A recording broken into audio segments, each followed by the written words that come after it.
आप सभी का आपके अपने YouTube चैनल पर बहुत बहुत स्वागत है। तो जैसा कि हम सभी जानते हैं, अपने MP में निष्ठा के अंतर्गत प्रशिक्षण आ गए हैं जिन्हें हमें समय सीमा में पूर्ण करना है। और अन्य राज्यों में यह प्रशिक्षण पूर्ण हो गए हैं, लेकिन ध्यान रखें, उन प्रशिक्षण में जो प्रश्न आए थे वो अलग हैं, अपने प्रश्न अलग हैं। दूसरी बात, इन प्रश्नों के जो उत्तर हैं आपको 10 में से 7 सही करने हैं। 20 में जो परसेंटेज होती है वो 70% आपको इसमें प्राप्त करना है, तभी आपको प्रमाण पत्र दिया जाएगा। इसका हमें खास ध्यान रखना है। तो यह संक्षिप्त नोट्स हैं, अगर आपने इन्हें देख लिया तो 70% आपकी बन जाएगी। तो संक्षिप्त नोट्स देखें, जल्दी से हम आपको इस वीडियो में समझा देते हैं और इनसे ही प्रश्न बनेंगे। इनसे ही आपका जो प्रशिक्षण है तो उसमें प्रश्न इनसे ही आने वाले हैं, इसलिए आप वीडियो पूरा देखें। शिक्षा से क्या प्रश्न बन सकता है? शिक्षा क्या है? तो देखो, उचित समर्थन के साथ मुख्य धारा के पड़ोस के स्कूलों में समाज के वंचित वर्गों से संबंधित शिक्षण को किस रूप में जाना जाता है? तो इसे जाना जाता है समावेशी शिक्षा। फिर समावेशी शिक्षा की विशेषता है कक्षा में विविधता का जश्न मनाता है। फिर है बच्चों को निःशुल्क और अनिवार्य शिक्षा का अधिकार अधिनियम कब अधिनियमित किया गया और कौन से वर्ष में लागू किया गया? तो यहाँ पर देखो, यह वर्ष 2009 में अधिनियमित किया गया और अप्रैल 2010 में लागू हुआ। समावेशी शिक्षा को बढ़ावा देने के लिए निम्नलिखित में से कौन सा महत्वपूर्ण नहीं है? शिक्षक की सामाजिक आर्थिक स्थिति महत्वपूर्ण नहीं होती है। फिर है भारत में शिक्षा पर पहली और दूसरी राष्ट्रीय नीति को किन वर्षों में तैयार किया गया था? तो पहली राष्ट्रीय शिक्षा नीति बनी थी 1968 में, फिर 1986 में, और एक तीसरी अभी बनकर तैयार हो गई है 2020 में। तो NEP 2020 स्कूली शिक्षा के मौजूदा 10+2 डिजाइन किस रूप में बदलने का प्रस्ताव देता है? तो ये देता है 5+3+3+4। अब है विशेष बालक, विशेष आवश्यकता वाले बालक। तो इन पर क्या प्रश्न बन सकता है उन्हें हम देखते हैं। विकलांग व्यक्ति अधिनियम 2016 समावेशी शिक्षा को शिक्षा की एक प्रणाली के रूप में परिभाषित करता है जिसमें विकलांगता और बिना विकलांगता वाले छात्र शामिल हैं। तो ये कहता है, जो अधिनियम है ये कहता है कि एक साथ सीखें, चाहे विकलांग बच्चे हों या बिना विकलांग वाले बच्चे हों, एक साथ सीखें और शिक्षण और सीखने की प्रणाली उपयुक्त रूप से अनुकूलित है। तो जो शिक्षा प्रणाली है वो अनुकूलित है, तो दोनों प्रकार के छात्र बिना किसी समस्या के, बिना किसी दिक्कत के सीख सकते हैं। फिर समान विकलांगता वाले 2 बच्चे हैं स्कूल में। तो अब शिक्षक के बारे में क्या कहा जा रहा है कि कक्षा में शिक्षक द्वारा विभिन्न हस्तक्षेप की आवश्यकता हो सकती है। तो समझो, यहाँ पर किसी क्लास में 2 समान विकलांगता वाले बालक हैं, माने कि आँख से उन्हें समस्या है, सुनने में समस्या है, समान विकलांगता वाले बच्चे हैं। तो उनको समझाने में, उनको किसी बात को बताने में हमें अलग अलग प्रकार के उपाय करने हो सकते हैं। ऐसा नहीं है एक ही उपाय से इस बालक को समझ में आ जाए, उसी उपाय से दूसरे को आ जाए, ऐसा नहीं है। इसलिए यहाँ लिखा हुआ है कि समान विकलांगता वाले 2 बच्चे कक्षा में शिक्षक द्वारा विभिन्न हस्तक्षेप की आवश्यकता हो सकती है। फिर समावेशी शिक्षा शिक्षण और अधिगम की एक ऐसी प्रणाली है कि अधिगम जिसे निम्न जरूरतों को पूरा करने के लिए उपयुक्त रूप से अनुकूलित किया जाता है: विकलांग और गैर विकलांग बच्चे। अब UDL पर प्रश्न बन जाता है। UDL सिद्धांत क्या है? UDL सिद्धांत क्या है? तो काम करने के कई साधन UDL में आते हैं, प्रस्तुति के कई साधन UDL में आते हैं, अभिव्यक्ति के कई साधन UDL में आते हैं। अब UDL में क्या नहीं आता है? व्यवहार प्रबंधन के कई साधन UDL में नहीं आते हैं। व्यवहार प्रबंधन के कई साधन UDL में नहीं आते हैं। UDL किस प्रकार कार्य करता है? जो बच्चे होते हैं तो उनके लिए UDL किस प्रकार कार्य करता है? तो इसका उत्तर है उनकी क्षमताओं और सीखने की शैलियों की परवाह किए बिना सभी प्रकार के छात्र के लिए यूडीएल समान प्रकार के लाभ पहुंचाता है। फिर है निम्न में से राष्ट्रीय पाठचर्या की रूपरेखा के लिए कौन सा वाक्य सही है? तो सभी वाक्य सही है।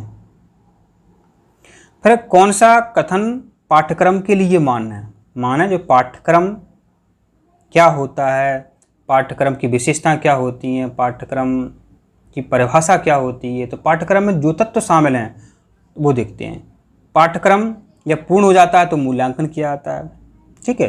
और जो पाठ्यक्रम है राष्ट्रीय पाठ्यचर्या की रूपरेखा से विकसित होता है। पाठ्यक्रम कैसे विकसित होता है? पाठ्यक्रम राष्ट्रीय पाठ्यचर्या की रूपरेखा से विकसित होता है। और पाठ्यक्रम की और क्या विशेषता है? उद्देश्य व सीखने के प्रतिफल। कोई पाठ्यक्रम बनता है तो उसका एक निश्चित उद्देश्य होता है और उस सीखने के प्रतिफल, माने पाठ्यक्रम पूर्ण हो गया तो बच्चे ने क्या सीखा, तो सीखने के प्रतिफल भी हमें पाठ्यक्रम से मिल जाते हैं। पाठ्यक्रम हमारी संस्कृति से अपनी सामग्री का चयन करता है। इसमें पाठ्यक्रम पाठ्यपुस्तकों, शिक्षा शास्त्र मूल्यांकन विधियों को शामिल किया गया। पाठ्यक्रम में क्या शामिल किया गया? पाठ्यपुस्तकों को, शिक्षा शास्त्र को, मूल्यांकन विधियों को शामिल किया गया है। तो और क्या है पाठ्यक्रम? यह स्कूलों में शिक्षा के उद्देश्यों को लागू करने के लिए डिजाइन की गई नियोजित गतिविधियों का एक समूह होता है। जो पाठ्यक्रम होता है, तो पाठ्यक्रम में कितने विषय होते हैं? जब आप कक्षा 10वीं में होते हैं तो कितने विषय होते हैं, फिर आप जब 12वीं में आते हैं तो विषय की संख्या अलग हो जाती है, ठीक है। और आपको क्या लेना है उसी हिसाब से पाठ्यक्रम होता है आपका। तो यह स्कूलों में शिक्षा के उद्देश्यों को, आपका उद्देश्य क्या है, आपके बालक का उद्देश्य क्या है, क्या बनना चाहता है, तो यह स्कूलों में शिक्षा के उद्देश्यों को लागू करने के लिए डिज़ाइन की गई नियोजित गतिविधियों का एक समूह है। और ऐसा आ सकता है कि मान्य नहीं है।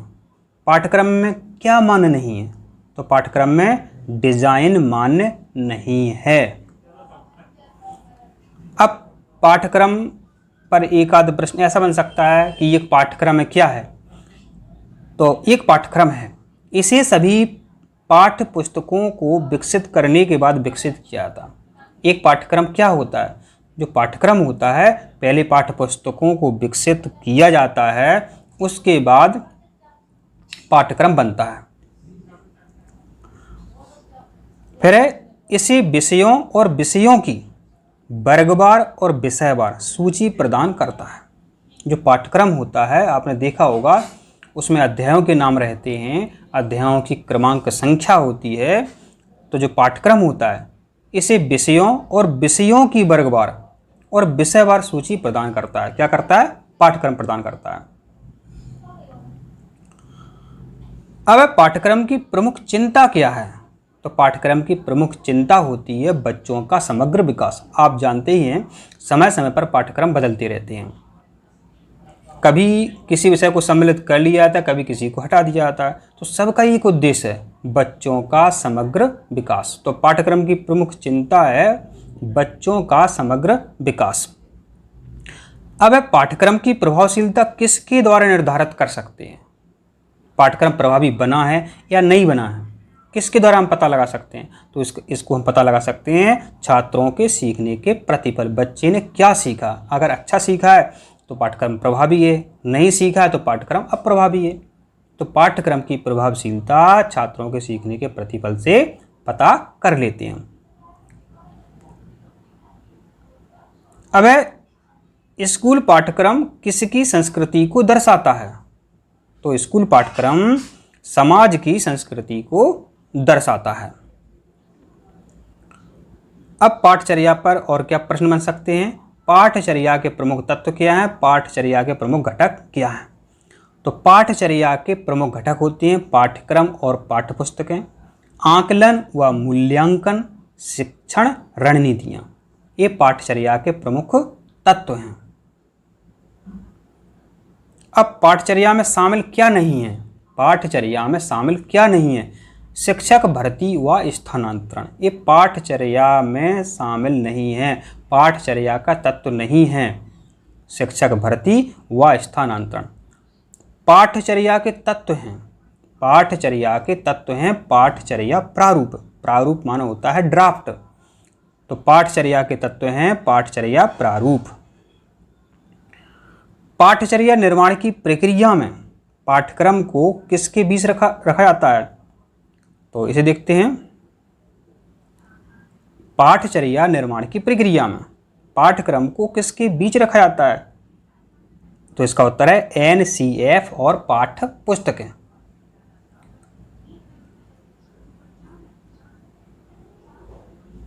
अब है गुप्त माने हिडन पाठचर्या। तो जो गुप्त पाठचर्या होती है, तो इसका उत्तर है अध्ययन के औपचारिक पाठ्यक्रम का हिस्सा नहीं हो सकती है। समझ पूरी बात। दो प्रकार की शिक्षा होती है, औपचारिक और अनौपचारिक। औपचारिक जो शिक्षा होती है वो स्कूल में प्राप्त होती है।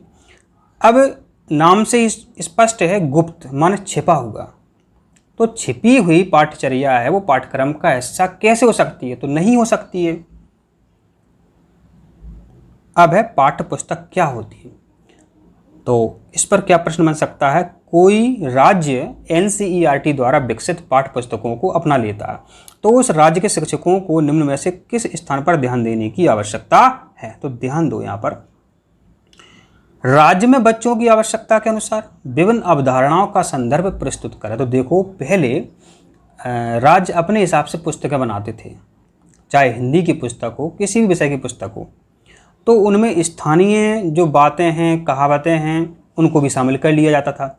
अब क्या है, राष्ट्रीय स्तर की पुस्तक जो है एनसीईआरटी, जब टीचर जो हैं इस पुस्तक का अध्ययन कराते हैं, तो उन टीचर का दायित्व है कि राज्य के संदर्भ में विभिन्न जो अवधारणाएं होती हैं वो बच्चों को बताते चलें। तो इसका उत्तर है, जब एनसीईआरटी का अध्ययन कराया जाए राज्यों में, तो इसका उत्तर है राज्य में बच्चों की आवश्यकता के अनुसार विभिन्न अवधारणाओं का संदर्भ प्रस्तुत करें। अब एसडीजी पर प्रश्न बन सकता है। क्या बन सकता है वो देख लेते हैं। सामाजिक रूप से वंचित समूहों से संबंधित बच्चों को शामिल करने के लिए इनके लिए निम्न में से क्या फायदेमंद नहीं होगा? यूनिफॉर्म, जो बच्चे ड्रेस पहनते हैं, तो इससे क्या मतलब है? अब छात्र पर क्या प्रश्न बन सकता है वो देख लेते हैं। यदि कोई छात्र कक्षा में टीचर से एक प्रश्न पूछता है, तो निम्न में से क्या फायदेमंद होगा? बच्चों के हितकारी क्या होगा? तो टीचर का दायित्व है प्रश्न का उत्तर दे दें और अधिक प्रश्न पूछने के लिए प्रोत्साहित करें। बेटा, अगर आपको और समस्या है तो आप दोबारा से और प्रश्न पूछ सकते हैं। अब आकलन और मूल्यांकन। जब पाठ्यक्रम पूरा हो जाता है तो परीक्षा ली जाती है, तो मूल्यांकन जरूरी है, आकलन जरूरी है। तो आकलन का क्या उद्देश्य है? आकलन का वास्तविक उद्देश्य क्या है?